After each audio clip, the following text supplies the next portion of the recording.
In this lesson, we're going to graph and write equations of ellipses. Now, there are two basic types of ellipses we'll deal with. One is a horizontal ellipse, like the one we have on the left, and one is a vertical ellipse, like the one we have on the right.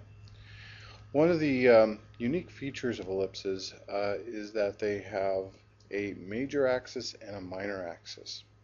The major axis is the line segment that connects both the vertices. You can see that on the left, on the horizontal one, we have a vertex located at negative a0 and a0. And this segment between these 2 points is known as the major axis. And perpendicular to that, on the y-axis, we have two co-vertices. We have b0 and, 0b and 0 negative b, and this is known as the minor axis. And on the on the major axis here, we have another couple of points called the foci, plural for focus. Okay, so this is a focus and this is a focus, and plurally we call them foci. And these are our C values, negative C0 and C0 respectively. Now, I want you to look at these values on the horizontal one and compare them as they are on the vertical one. Notice that our vertices still use the A values. However, our A values are on the Y because we're going 0 units left or right, or 0 units horizontally, and then up A, and then 0 units horizontally and negative A units down. So that's, in a sense, like the is flipped. And a co-vertices, it's going to be the same case. The 0 and the B are flipped because these are now on the x-axis, as well as the foci. Our minor axis is still the point, the line segment between our B's, our co-vertices, and our major axis is still between the points of our vertices. One of the interesting things about an ellipse is if you were to actually draw out a line segment from any random point, let's say from, let me just put a point like right here, from here, and I were to find the distance from this focus here, and then from this point to this focus here, and I would call this D sub 1. This is the first distance, and this is the second distance. Now, it does not matter. It does not matter what these what point you use. If you go from the focus from both foci, that distance, and you were to add those two distances together, it's going to equal some constant. Okay. It's going to be different for each ellipse, but it's a very unique feature of ellipses. So I want you to draw your attention to the equations. The horizontal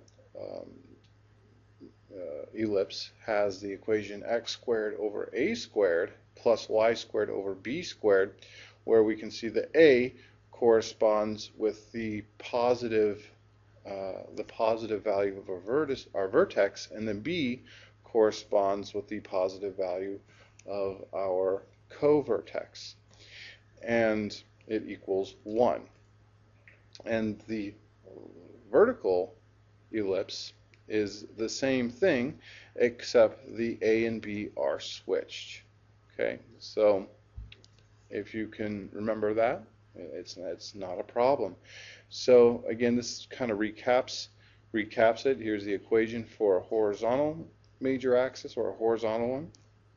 Here's the vertices are at plus and minus a, 0, and the co-vertices are at 0, plus and minus b. And then the vertical one, the a and b are switching in the equation. It's 0 plus or minus a, and then plus or minus b, 0, respectively. Now, there's a couple other important features I want to point out, such as that the major and minor axes of these are 2a and 2b, that's the distance, and also that a and b have to be both greater than 0. And also very importantly is that the c value, or the foci, if you were to take that c value and square it, it's equal to a squared minus b squared. So the square of the vertices minus the square of the covertices equals the square of the foci. So that's an important formula that we need when dealing with ellipses. Now let's go ahead and look at our first example. We're going to graph the following equation. 25x squared plus 4y squared equals 100. So we're going to want to identify the vertices, the covertices, and foci. And these are going to be important features that I'll ask for you to declare in your work and to show how you got that. So I'll start off with this equation and put it in standard form, because right now it's not in standard form. It's in something that's different. And so remember that the standard forms in both cases equaled 1.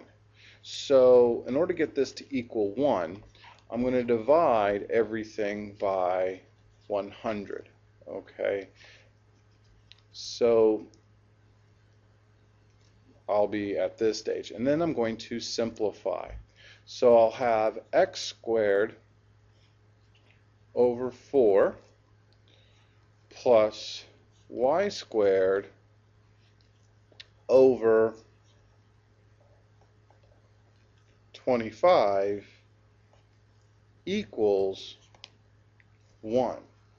Okay, now the trick is to identify, where are my vertices, covertices, and foci. So to identify the vertices, what I want to do is look at my equation, and I'm going to look at which one of these is the larger value. And I see that this value here is larger. It's 25. Now you're going to want to write this down. The a value, or a squared, is always going to be larger than b squared.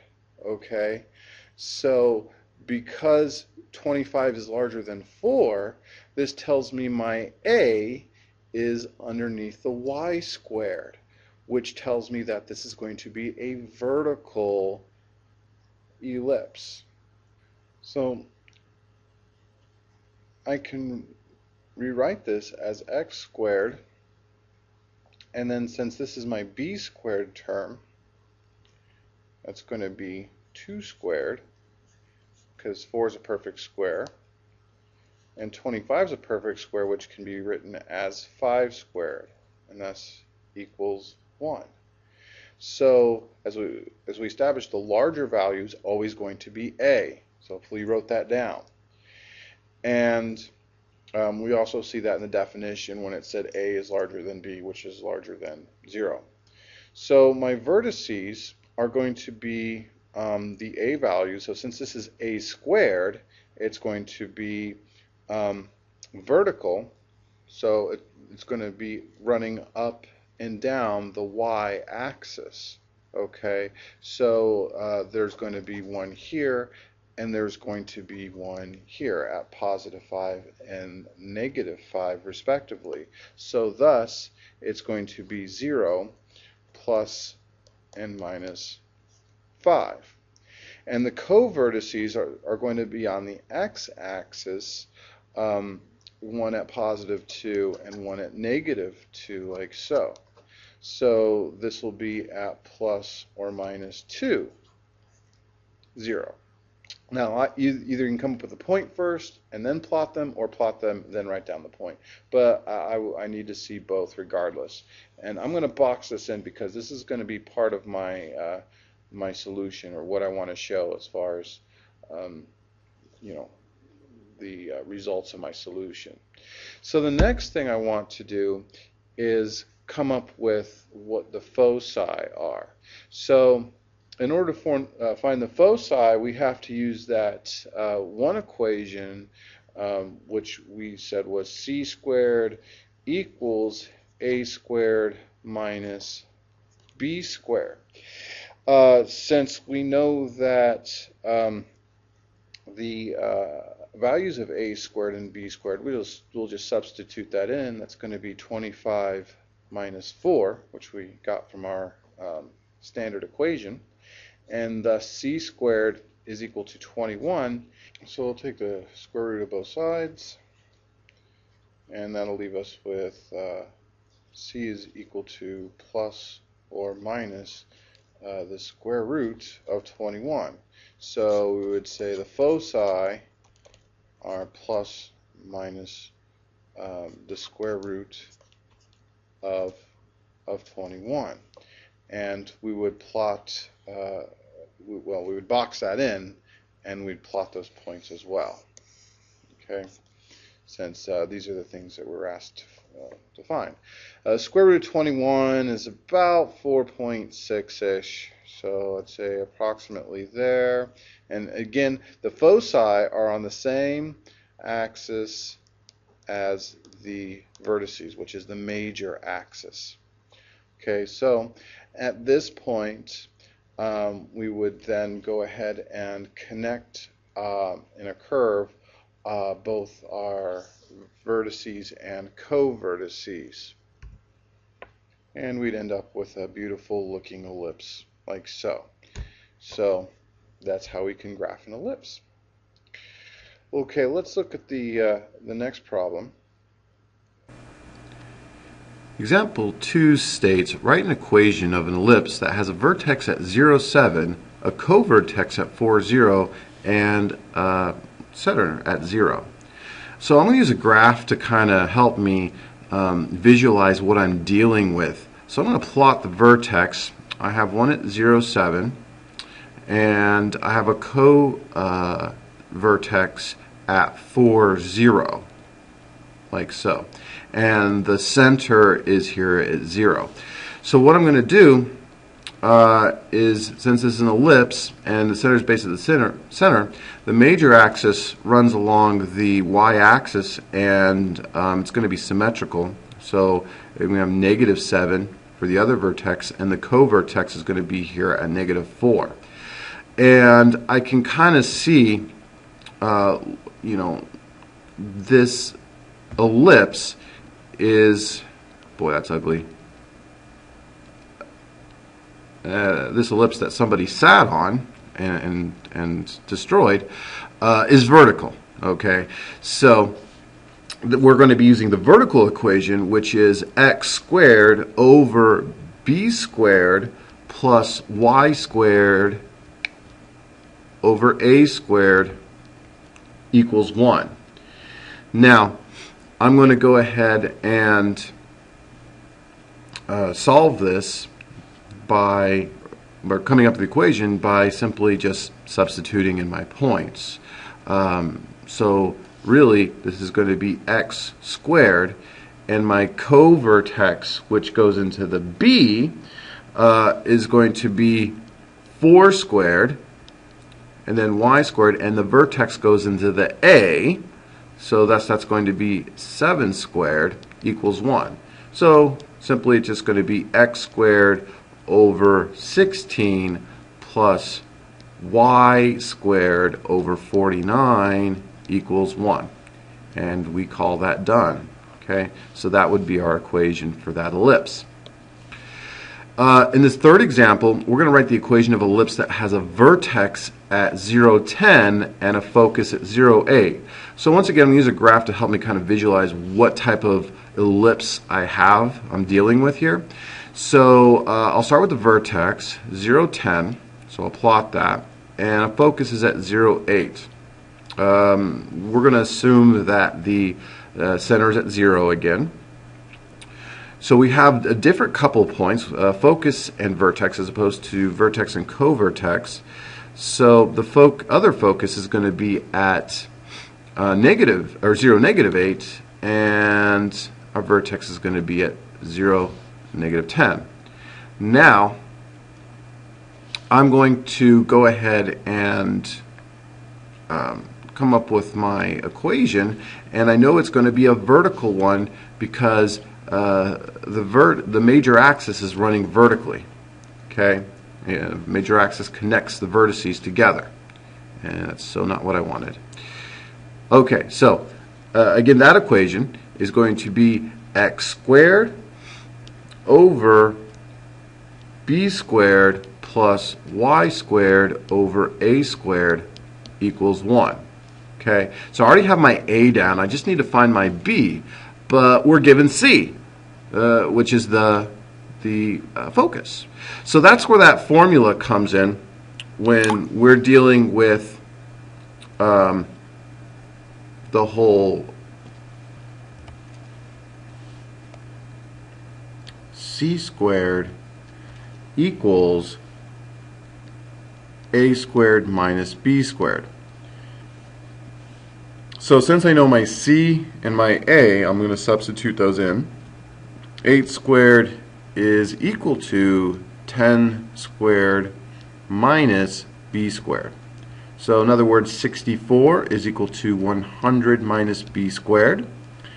I'm going to subtract 100 on both sides. That's going to leave me with negative 36 equals negative b squared. Now I'm going to go ahead and multiply both sides by negative 1, or divide both sides by negative 1 if you prefer. It doesn't matter. We just need the signs to change because we need a positive b squared equals a positive 36. And now we're going to take the square root of both sides. That's going to be plus or minus the square root of 36. So b is equal to plus or minus 6. Okay. For the equation, we're going to stick with the positive 6. It doesn't really matter though because we're squaring it, so it'll end up positive anyway. So remember that. I'm going to go ahead and get some room here. And now I'm going to fill that into my equation. So back to this. X squared, and we just learned that b is 6 or negative 6. Again, it doesn't matter. Positive 6 would be better though. And then y squared over 10 squared equals 1. So therefore my equation is going to be x squared over 36 plus y squared over 100 equals 1. And that would be my equation given just a vertex and a focus. You'd be able to do the same thing with a focus and a co-vertex as well. Anyway, so that is graphing and writing equations of ellipses.